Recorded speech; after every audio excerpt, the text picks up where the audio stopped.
Imagine you walk into a room full of strangers. Nobody knows you. Nobody has spoken to you yet. But within a few seconds, people have already made a silent decision. Some will see you as confident. Some will see you as average. And some will instantly place you lower in the social hierarchy. The strange part? They didn't analyze you. They didn't ask questions. They simply felt it. Because the human brain is constantly scanning for status signals. Tiny behaviors, subtle patterns, small cues that quietly tell people where you belong in the invisible hierarchy of the room. And most people have no idea they're sending these signals every second. Today, we're going to uncover the invisible signals people read instantly and why they quietly control how others treat you. Part 1. The brain is always ranking people.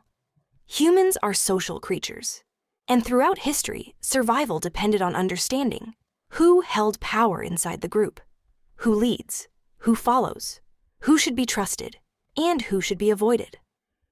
So our brains evolved a very fast system.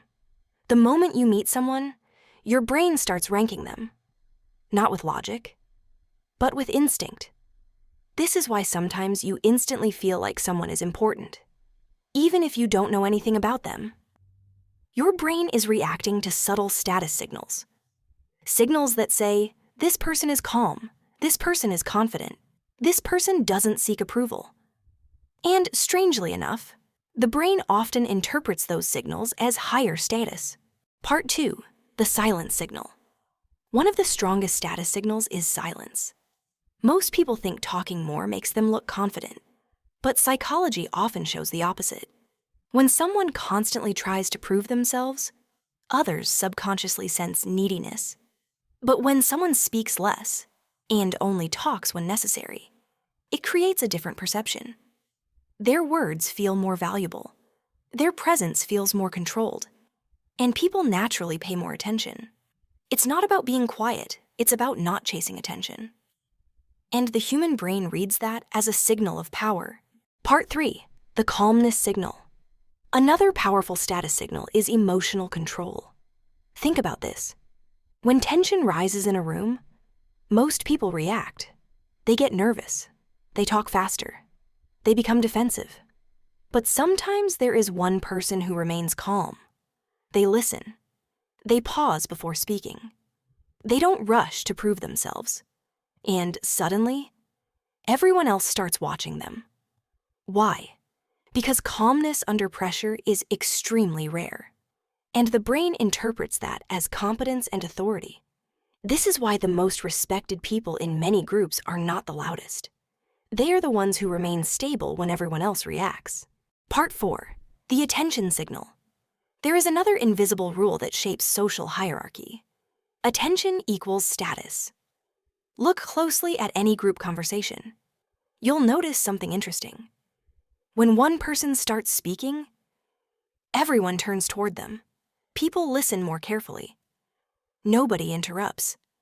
That person usually holds higher social status in that moment. But when someone else speaks, people check their phones. They interrupt. They lose focus.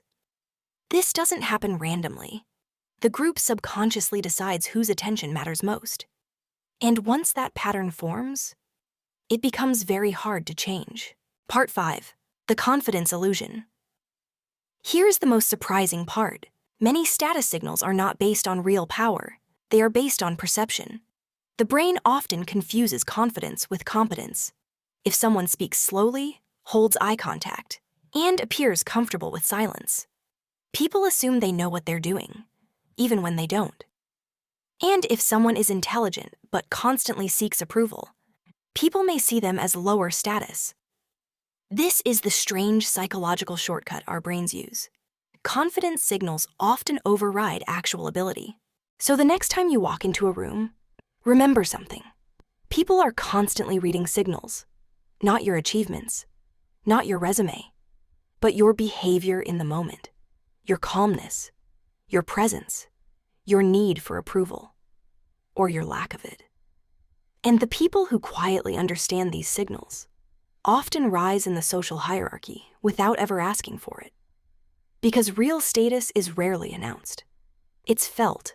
The invisible hierarchy around you is always forming, in meetings, in friendships, in conversations. But once you begin noticing the signals, you start seeing something fascinating. The people who hold the most influence are often the ones who need it the least.